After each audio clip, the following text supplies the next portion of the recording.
মারো মারো। আরে তুই এ করছিস কেন?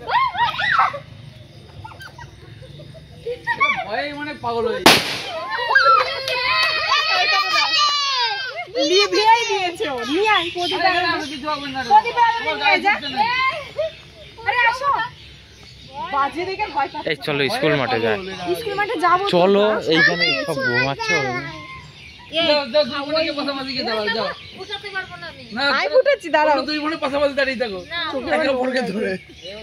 হ্যালো এভরিওয়ান, কেমন আছো সবাই? কালী পুজোয় সারাদিন কি কি করলাম সেগুলো তো তোমাদেরকে শেয়ার করেছি। এবার বাজি ফাটানোর তো শেয়ার করিনি, সেটা তো শেয়ার করতে হবে। তো চলো সবাই দেখতে থাকো, স্কিপ করো না।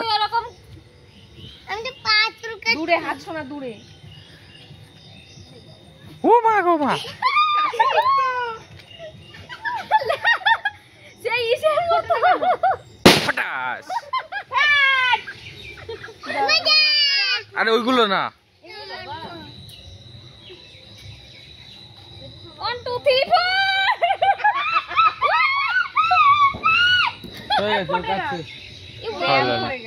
ওইটা ওইগুলো দাও, ওইগুলো দাও।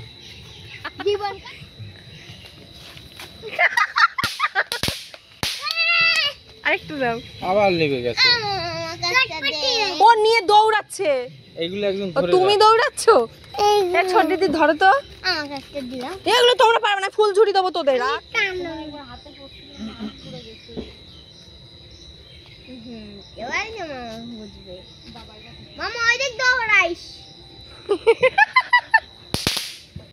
এই বছর যেহেতু অমাবস্যা তাড়াতাড়ি লেগেছিল, সেই জন্য আমাদের পুজোটা তাড়াতাড়ি কমপ্লিট হয়ে গেছিল। তার থেকেও বড় কথা হচ্ছে ছোট্ট করে আমাদের বাড়ি পুজো হয়েছে, না হলে প্রত্যেক বছর ভোর হয়ে যায় পুজো শেষ করতে। পুজো শেষ করে ফ্রাইড রাইস, আলুর দম সবকিছু খেয়ে সকলকে প্রসাদ টসাদ দিয়ে তারপরে চলে গেলাম আমাদের স্কুল মাঠে। প্রত্যেক বছর আমাদের স্কুল মাঠেও কালী পুজো হয়, আর এখানে আসবো না তা কি হয়? আমরা কিন্তু প্রত্যেক বছর এসে একটু নাচানাচি করে তারপরে বাড়ি যাই। স্কুল মাঠে এসে দেখি কত বাজি ফোটাচ্ছে, বক্স বাজছে, এদিকে সবাই পুজোর আয়োজন করছে, বেশ ভালোই লাগছে। এদিকে আমার ছোট ননদ ভয়তে কাতুকুতু হয়ে গেছে।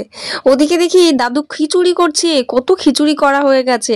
সকলকে সকালবেলায় প্রসাদ গুলো দেওয়া হবে। হচ্ছে স্কুল মাঠে শ্যামা মা, কি সুন্দর না ছোট্টখাটো মূর্তিটা, আমার খুব ভালো লেগেছে। কিন্তু এখানে এসে একটা জিনিস খারাপ লাগলো, কোনো মেয়ে মানুষ নেই জানো এখানে, সব ছেলে মানুষ না, মানে সব ছেলেরা মিলে এখানে পুজোর মায়ের সব জোগাড় করছে। আসলে এবার 2025-এ সব জায়গায় সবই খারাপ অবস্থা হয়েছে, এবং কি আমারও, মানে এই বছরটা কারোর ভালো যায়নি। যাই হোক, প্রত্যেক বছরে অনেকে থাকে, কিন্তু এবছরে ছোট্ট করে এখানেও পুজো হচ্ছে কিছু টাকার ঘাটতি বলে।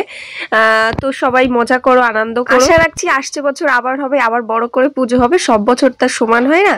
ওইদিকে দেখি সব ছেলেমেয়েরা মিলে মায়ের জন্য লুচি ভাজছে, দেখেছো তো ওরা কত সুন্দর লুচি ভাজতে পারে। এদিকে আমার বড় মশাই আমার ভাগ্নের অবস্থা দেখো, বাজি ফুটিয়ে ফুটিয়ে সারা স্কুল মাঠ একদম ধোঁয়া ধোঁয়া করে দিচ্ছে। আর ওই হচ্ছে আমি, আমার ছোট ননদ। আমাকে কেমন লাগছে একটু সকলে কমেন্টে জানিও। কিন্তু মায়ের পুজো লাল সাদা শাড়ি পরবো না তা কখনো হয়? তো আজকে লাল সাদা শাড়ি পরেছিলাম। একেতে সারাটা দিন উপোস ছিলাম, মায়ের ভোগ তৈরি করেছি, প্লাস পুজো শেষ করেছি। পুরোটা তো বসেই করতে হয়েছে। আমার মাজা একদম জোর ছিল না, যে কি কষ্ট হচ্ছিল আমি দাঁড়াতেই পারছিলাম। কিন্তু ওই যে দিনটা তো আবার আসবে না বলো, একটাই দিন, এই দিনটা চলে গেলে কালকে আর এই দিনটা পাবো না। তো যতটা পেরেছি কষ্ট হলেও আনন্দ মজা করে নিয়েছি সবাই একসাথে। আর এই বাজি ফোটাতে গিয়ে আমার এত খারাপ লাগে জানো, আমার বড়মশাইয়ের পাঞ্জাবিতে বাজির ফুলকি পড়েছে, নতুন পাঞ্জাবি, সেই যে আমি হাতে ডিজাইন করা পাঞ্জাবিটা, ওকে বললাম আজকে পরো, মায়ের পুজো। তো বেচারা ওটাকে পরিয়ে ফেললো। যাই হোক, যেটা হওয়ার সেটা তো হয়ে গেছে, বেশি কিছু আমি বলিনি। আজকের মতো টাটা, আবার কোনো ভিডিওতে দেখা হচ্ছে। সবাই ভালো থেকো, কমেন্টে করো।